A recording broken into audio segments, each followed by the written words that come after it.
সেখানকার কুমারী মেয়েদের কখনো বিয়ে হয় না। সাধারণত এই সমাজে মেয়েদের বয়ঃসন্ধি শুরু হলেই তাদের গ্রামের অন্যান্য পুরুষদের সঙ্গে রাত্রি যাপন করতে হয়। এ সময় বয়স্ক পুরুষদের কাছ থেকে মেয়েদেরকে যৌন জীবনের খুঁটিনাটি বিষয় শিখে নিতে হয়।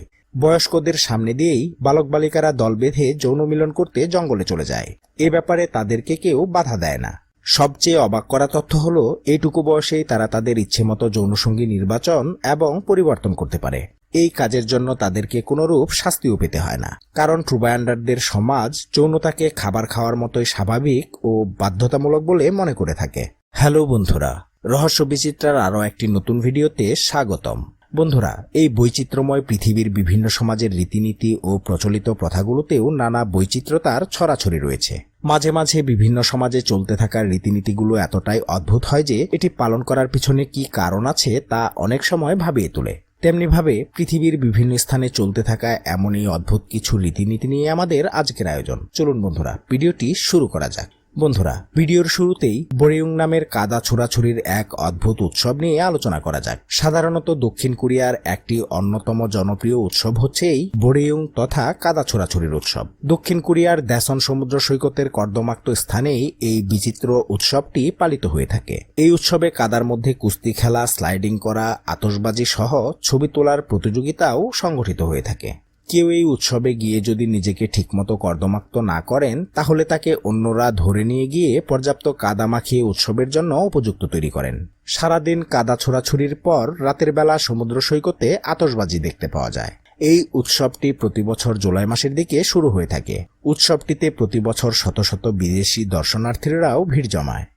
বন্ধুরা, ইতালিতে স্থানীয় ভাষায় কার্নিভালে দি ইভেরা তথা কমলা যুদ্ধ নামের এমনই একটি অদ্ভুত উৎসব পালিত হয়ে থাকে, যেখানে কমলা দিয়ে মারামারি করা হয়। সাধারণত ইতালির উত্তরে অবস্থিত ইভ্রিয়া শহরেই এই অনুষ্ঠানটি পালিত হয়ে থাকে। এটি তাদের একটি ঐতিহ্যবাহী উৎসব। উৎসবটির নেপথ্যে একটি মধ্যযুগীয় পটভূমি রয়েছে। বলা হয়ে থাকে এক অত্যাচারী ডিউক থেকেই এই উৎসবটির উৎপত্তি হয়। এটি প্রচলিত আছে ওই অত্যাচারী ডিউক তার সাথে এলাকার সব নববধূদের এক রাত একই বিছানায় শোয়ার দাবি করেন। ওই ডিউকের এই কুমতলবের জের ধরেই ভায়োলেটা নামের এক নারী তার মুন্ডু কেটে ফেলেন। সেই থেকেই তখন দুপক্ষের মধ্যে রক্তক্ষয়ী যুদ্ধ সংগঠিত হয়েছিল। আর সেই যুদ্ধকে স্মরণ করার জন্যই ইতালিয়ানরা প্রতীকী হিসেবে কমলার ব্যবহার করে প্রতি বছর কমলা যুদ্ধ উৎসবে অংশগ্রহণ করেন। কমলা যুদ্ধে যারা অংশগ্রহণ করেন তাদেরকে আরামসেরি বলা হয়ে থাকে। এই প্রতীকী যুদ্ধে অংশগ্রহণকারীরা ভিন্ন ভিন্ন দলে বিভক্ত হয়ে কমলা ছোড়াছুড়ি করে। এই প্রতীকী যুদ্ধে একদল শাসকের ভূমিকা আর আরেক দল প্রতিবাদী জনতার ভূমিকা পালন করে থাকে। বন্ধুরা, পৃথিবীর নানা দেশে নানা প্রথা প্রচলিত থাকলেও আফ্রিকায় বসবাসকারী বিভিন্ন উপজাতিদের মধ্যে প্রচলিত প্রথাগুলো অন্যান্য প্রথা থেকে বড়ই অদ্ভুত হয়ে থাকে।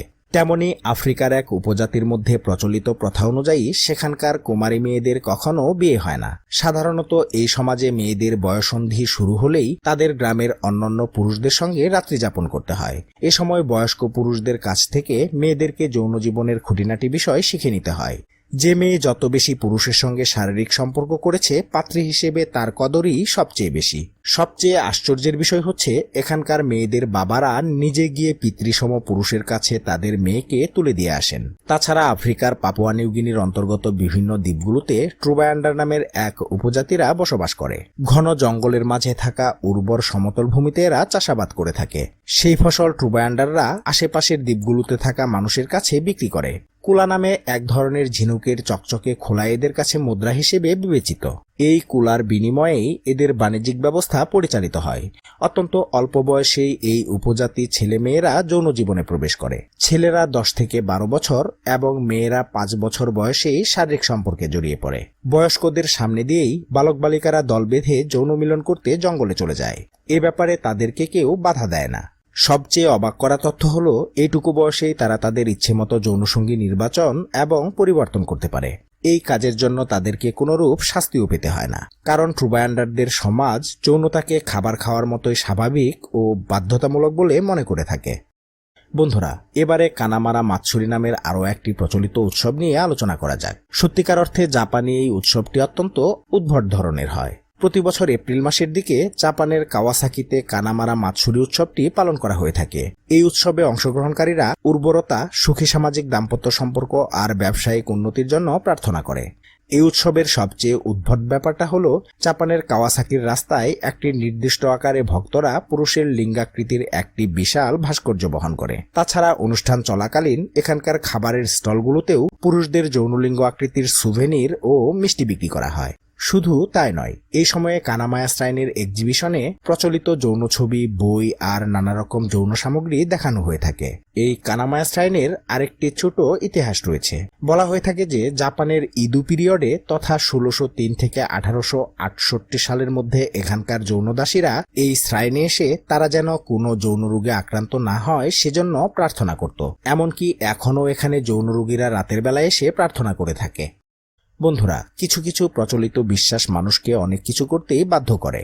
তেমনি একটি প্রচলিত বিশ্বাসের বশবর্তী হয়েই প্রায় 30 ফুট উঁচু থেকে কোনো শিশুকে যদি মঙ্গলের জন্য ছুঁড়ে ফেলা হয় তাহলে ব্যাপারটি কেমন হয়? হ্যাঁ বন্ধুরা, ভয়ঙ্কর ও অদ্ভুত মনে হলেও ভারতের মহারাষ্ট্র ও কর্ণাটক রাজ্যে 30 ফুট উঁচু থেকে বাচ্চা ছুঁড়ে ফেলার এমনই একটি রীতি প্রচলিত রয়েছে।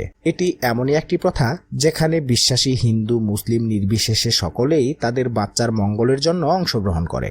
তারা মনে করে এখানে থাকা একটি নির্দিষ্ট মাজারের উপর থেকে প্রায় 30 ফুট নিচে যদি তাদের বাচ্চাকে ছুঁড়ে ফেলা হয় তবে বাচ্চাটির ভবিষ্যৎ উজ্জ্বল হবে। এ সময় বাচ্চাটি যাতে ব্যথা না পায় সেজন্য মাজারের নিচে টান টান চাদর বা কম্বলের উপরে বাচ্চাটিকে ছুঁড়ে ফেলা হয়। তবে এই রীতিটিরও একটি ছোট ইতিহাস আছে।